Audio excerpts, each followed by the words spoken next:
Welcome to the Midnight Mind. If this is your first time here, hit the subscribe button. And please don't forget to like the video, it really helps me out. It's midnight. It's time to enter the mind of Carl Jung. You're not lazy. You're exhausted. Not just in your body, but in your soul. Every morning feels heavier than the last. You wake, drag yourself into the day, and feel as if life is slipping away drop by drop. You do what is required. You keep the mask on, but inside you feel hollow, as though something essential is leaking out of you. This is the silent drain of burnout, and it reaches far deeper than tired muscles or sleepless nights. Most people think burnout comes only from working too much. They think the solution is a weekend away, or a few extra hours of rest. But you've probably noticed the truth already. Rest doesn't restore you anymore.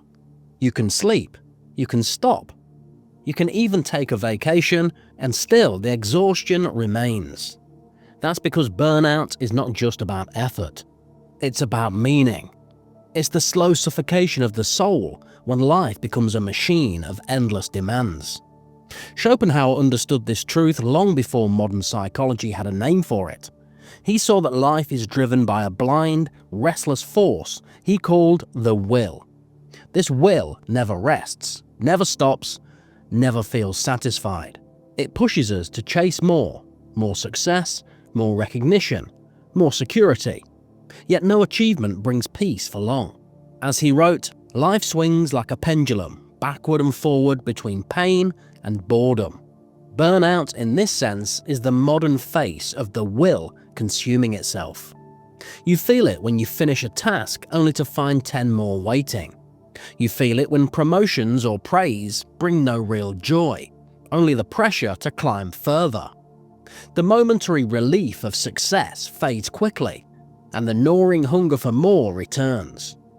This cycle eats at your soul, because it offers no rest. You're caught on Schopenhauer's treadmill of striving, where the only constant is exhaustion. Jung saw burnout from another angle. To him, burnout was not just the fatigue of overwork, but the deeper wound of disconnection. He believed that each of us has a self, a center of wholeness that balances the conscious and the unconscious. When you live only for external demands, your job, your role, the expectations of others, you abandon that center. You serve the world but not your own soul. And when that happens, the unconscious rebels. It speaks through exhaustion, through emptiness, through the sense that your life no longer belongs to you. This rebellion of the psyche is what makes burnout so devastating. You cannot fix it with more efficiency or better planning. The unconscious is not interested in your deadlines or your schedules. It wants something deeper: acknowledgement, balance, the freedom to express what has been buried. Jung once wrote, "People will do anything, no matter how absurd, to avoid facing their own souls." Burnout is the evidence of this truth. You exhaust yourself in service of everything but the one thing that needs attention: your inner life.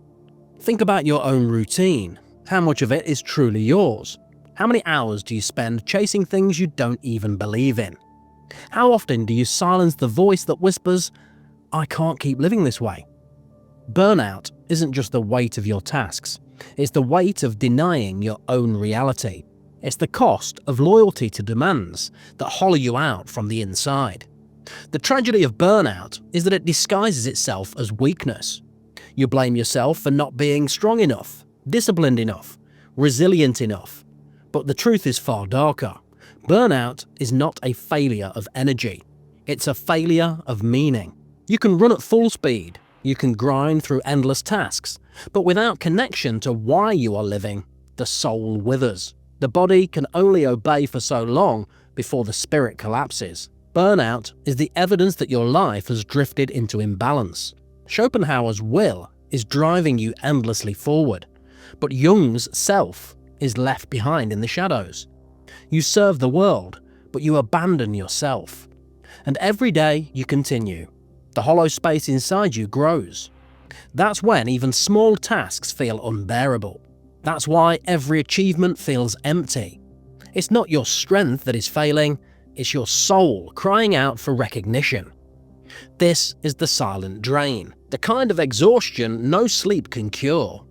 It is the exhaustion of being pulled in one direction by society and in another by your soul, until the tension becomes unbearable. You may not collapse suddenly, you may function for years in this state, but the price is the gradual erosion of meaning, the steady dimming of your inner light. Burnout isn't a storm that passes, it's a slow and steady leak that empties you over time.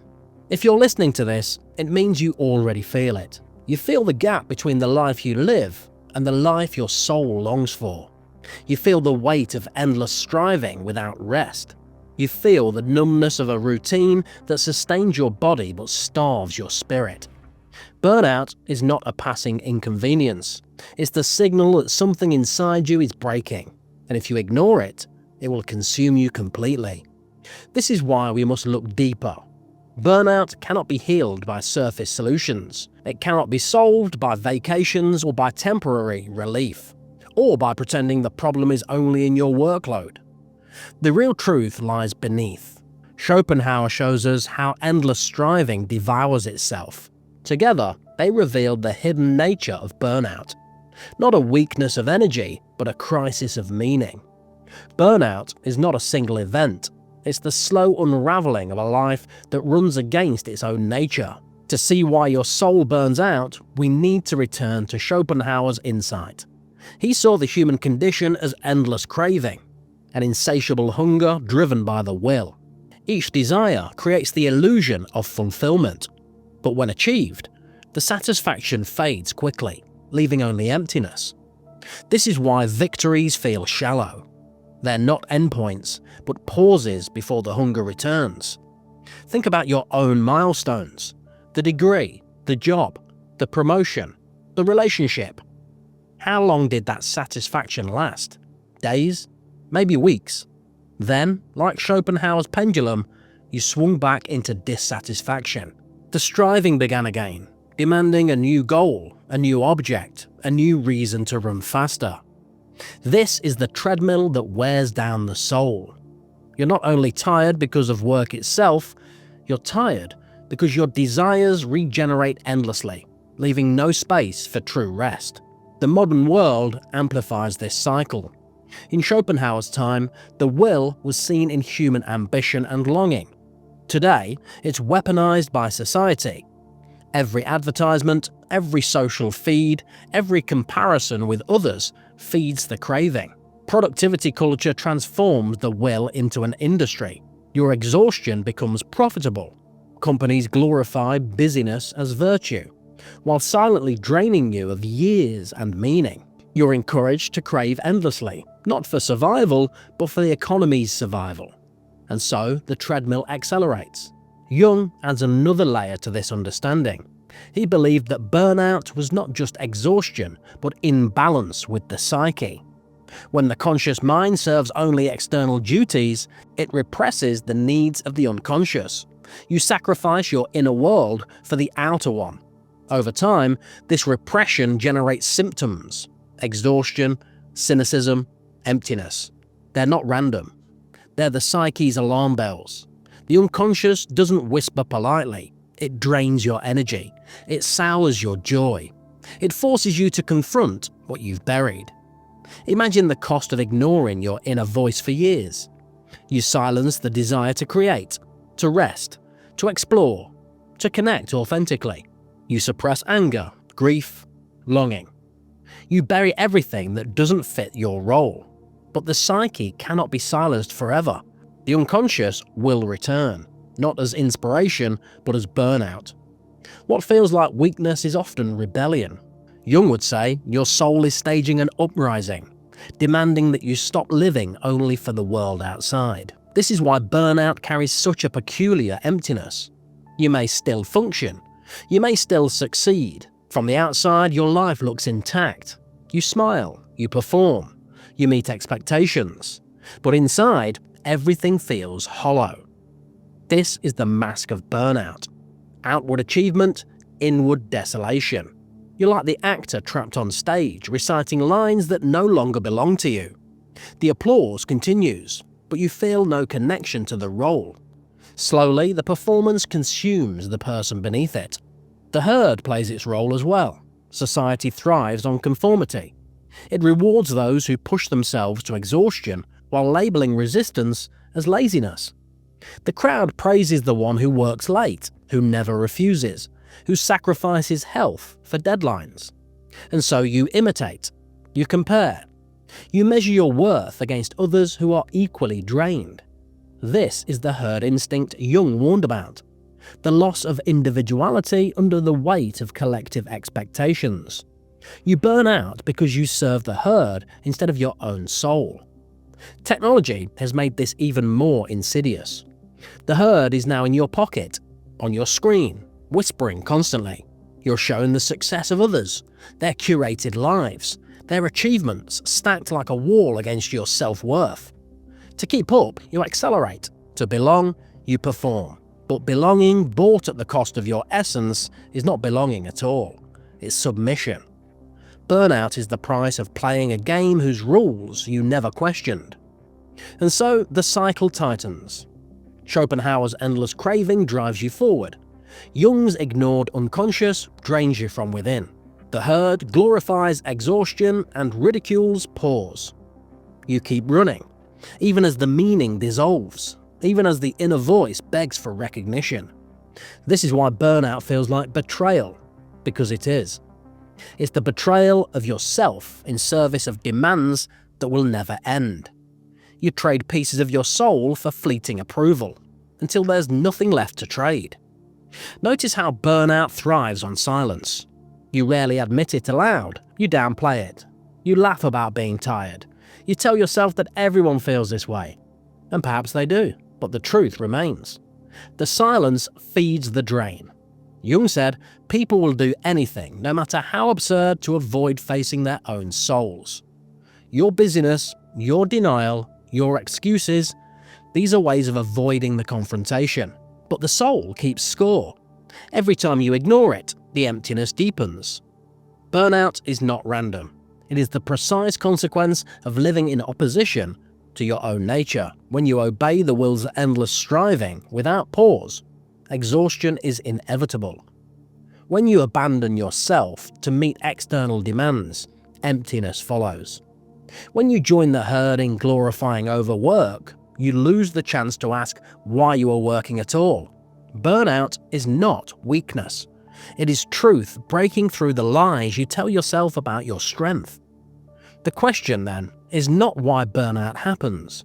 The question is, how long are you willing to let it hollow you out? Because every day you ignore it, the silent drain continues. And while the body can endure astonishing punishment, the soul cannot. Sooner or later, the mask cracks. And when it does, you'll be forced to face what you've avoided all along. The truth that burnout is not about your job, your tasks, or your schedule. Burnout is about your life. That is why the next step is crucial. If burnout is the cost of living against your own nature, then the only path forward is to reclaim that nature. To resist the will's endless craving. To honor the unconscious instead of silencing it. To step out of the herd and protect your soul from demands that will never stop. The world will not slow down for you, but you can choose to stop draining yourself for it. If burnout is the cost of living against your own nature, then the cure begins with honesty. The first step is not action, but recognition. Jung reminds us that the unconscious reveals itself through symptoms: your exhaustion, your emptiness, your cynicism. These are not weaknesses to be hidden. They are messages. They are the shadow speaking. The longer you deny them, the louder they grow. To stop draining your soul, you must first admit, I am exhausted, and this exhaustion is real. Admitting your exhaustion doesn't make you weak, it makes you truthful. The truth is the foundation of recovery. When you stop pretending that you can endlessly endure, you reclaim your humanity. Jung believed the shadow was not an enemy to be destroyed, but a part of the self to be acknowledged. The same is true here. Burnout is not a curse placed upon you. It is your soul demanding to be heard. Honesty is the first act of healing. Once you face the shadow, the next step is to break the cycle of striving. Schopenhauer warned that endless craving is the root of suffering. You cannot satisfy the will by feeding it. Every victory fades. Every desire regenerates. The treadmill never ends. To step off, you must learn to pause. That means more than taking a break. It means refusing the illusion that one more achievement will finally make you whole. You will never be finished. The secret is learning to stop anyway. Detachment is not laziness, it is freedom. When you stop chasing every craving, you discover the peace of sufficiency. Lao Tzu expressed it clearly. To know when you have had enough is to be rich. Richness of the soul comes not from accumulation, but from release. Practice the art of enough. Say to yourself, this moment is sufficient. This task does not define me. This race is not mine to run. In that pause, the drain begins to close. But pausing alone is not enough. Jung teaches that healing comes through individuation, the integration of the inner and the outer. You cannot live only for duty, nor only for desire. Balance is required. That means creating space for the psyche, not as a luxury but as a necessity. Reflection, solitude, creativity, connection. These are not optional. They are food for the soul. Without them, the unconscious will rebel. With them, the self can breathe again. Make time for your inner self as fiercely as you can make time for your duties. This balance often begins in small acts. A journal at the end of the day. A walk without your phone. An hour spent creating, not producing. A conversation where you tell the truth instead of what is expected. These may seem small, but they are rebellions. Each act of attention to the self repairs the fracture inside you. Each refusal to live entirely for the world outside protects the fire within. Individuation is not one great transformation. It is the daily defense of your soul. To heal burnout, you must also rediscover joy in what is simple. Endless striving blinds you to the ordinary. Meals become fuel. Conversations become transactions. Days blur together. But the soul restores itself through simplicity. A sunrise, a quiet moment, the sound of rain. These are not trivialities. These are anchors. Schopenhauer saw life as suffering, but Taoist wisdom reminds us peace is possible in simplicity. Seek out what requires no striving, what brings pleasure without ambition. In that simplicity, the soul remembers itself. Boundaries are the final defense. The herd will not stop demanding. Society will not give you permission to rest. If you wait for the world to approve your pause, you will wait forever. You must learn to say no.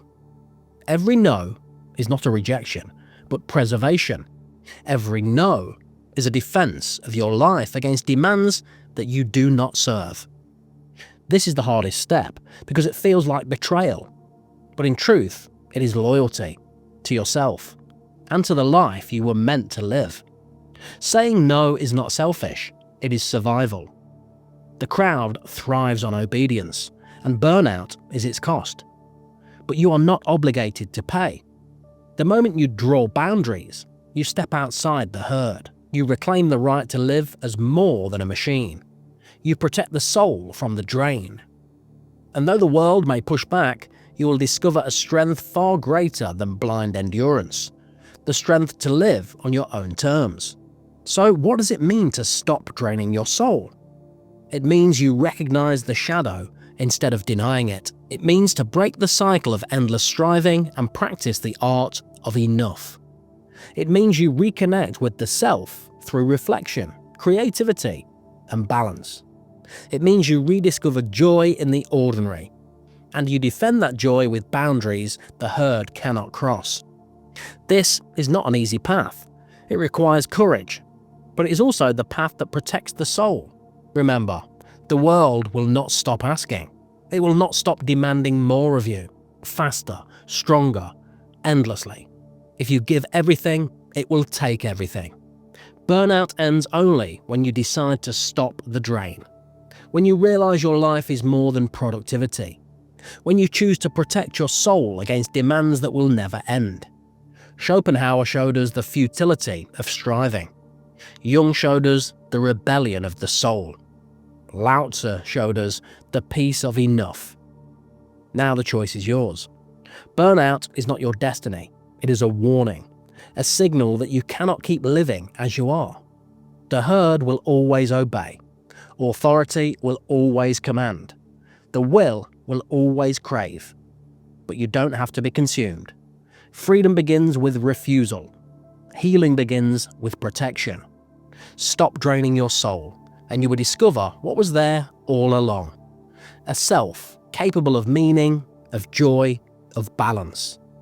Protect it fiercely, because when you protect your soul, you reclaim your freedom. Thanks for joining me for this episode of The Midnight Mind. If you've enjoyed the video, please hit the like button for me. I really would appreciate it. And if you haven't already, please subscribe to the channel. And I'll see you guys next time.